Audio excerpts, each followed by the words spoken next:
Mimpi ngeri berulang bagi kira-kira 300 penghuni sebuah blok Pangsapuri Beringin di Kampung Pasir Puchong apabila berlaku kejadian tebing yang runtuh buat kali kedua petang semalam. Penghuni diarah berpindah ke Dewan Serbaguna berhampiran sebagai langkah keselamatan. Wartawan Marlina Wati Manaf turun padang untuk menyelami kebimbangan penduduk di Kampung Pasir Puchong yang diancam bencana tanah runtuh. Silakan Marlina dengan laporannya. Baik, terima kasih rakan setugas di studio. Saya kini berada di kawasan Pangsapuri Beringin Puchong di mana berlakunya tebing runtuh dan sebenarnya kami cuba dapatkan gambaran lebih jelas tentang keadaan ataupun situasi sekitar kawasan ini, namun kami terpaksa mematuhi arahan pihak berkuasa yang telah pun meletak pita kuning di sekitar kawasan ini dan ini adalah gambaran yang paling hampir kami boleh dapatkan. Sebenarnya sekitar 228 penduduk Blok B Pangsapuri Beringin telah pun berpindah sejak semalam selepas dimaklumkan berhubung tebing runtuh sekitar belakang blok mereka dan mereka kini telah ditempatkan di Dewan Puchong Indah. Dan namun malangnya yang mengecewakan mereka ialah sehingga kini tiada arahan lanjut dikeluarkan oleh pihak berkuasa tempatan iaitu MPSJ, Majlis Bandaran Subanjaya. Sesuatunya arahan yang dikeluarkan ialah arahan untuk berpindah dan sehingga kini mereka tidak pasti apakah nasib mereka, adakah mereka akan terus menghuni Dewan Puchong Indah ataupun bagaimana kelak. Dan untuk mengulas lanjut tentang situasi ini bersama saya adalah salah seorang penduduk Blok B yang telah berpindah, tapi untuk kita dapatkan gambaran lebih jelas bagaimanakah beliau melihat situasi ini. Saudara B. Suresh, apakah kebimbangan terbesar oleh penduduk-penduduk di Blok B? Okay. Kebimbangan saya ialah kita nak tahu sama ada bila persiapan ni boleh terjadi dan bila bangunan ni boleh siap, dan lepas siap adakah dia betul kukuh untuk menanggung sebanyak 220 unit orang di sini. So sebab apa, memang terdapat orang tua tinggal kat sini. So dan lagi satu, walaupun dah pindah, kita memang tak ada pendapatan air. So buat masa sekarang air semua telah dipotong lah, buat sementara dia tutup. So kita nak tahu bila, apa solution yang kita nak dapatkan. Sebab apa, tadi ada call dengan salah seorang MPSJ. Dia kata buat masa sementara dia orang tengah buat pipe, tapi kita tak tengok apa orang datang buat pipe kat sini. Tapi dia bagi statement macam tu.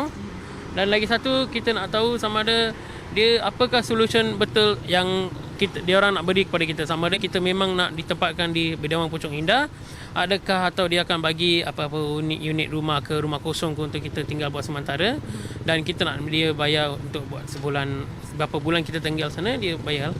Itu yang kita memang nanti kat sini. Sehingga tidak ada apa-apa lagi arahan yang diberi oleh MPSJ kan?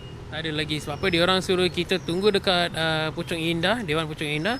Dia kata dalam lebih kurang pukul 6, tapi masa pun dah lebih kurang pukul 6.15. Memang tak ada sebarang berita, tapi dia orang keluarkan surat kejadian bencana alam untuk salah satu bukti lah yang kita boleh guna untuk bagi office, jadi tempat kepada orang yang berkenaan jugalah. So kita memang tunggu keputusan yang baik, terbaik daripada pihak MPSJ lah untuk kita nak tahu. Sebab apa kita beli rumah ni nak tinggal kat sini, tapi sebab apa, kalau walaupun tak bagi sebarang solution, kita tak tahu apa nak buat. Sebab apa, family member semua ada banyak. Bukan salah saya orang, semua ada orang Melayu, orang Cina ada. So memang kita semua duduk satu tempat kan.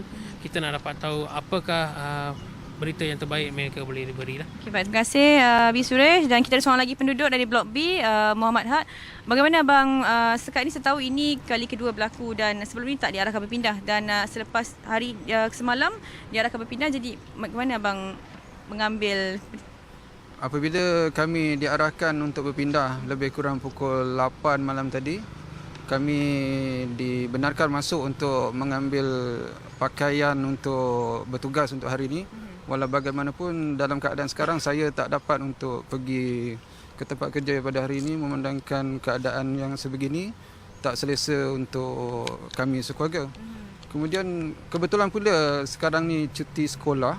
Jadi anak-anak saya tidaklah membebankan saya dalam keadaan yang begini.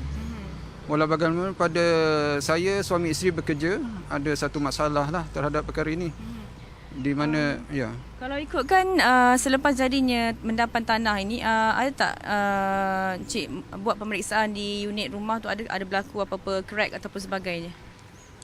Di unit saya tak ada apa-apa keretakan, tapi di bawah bangunan yang berlakunya runtuhan tu saya melihat ada di bawah bangunan tu tanah telah runtuh di bawah bangunan tu, bukan saja di tebing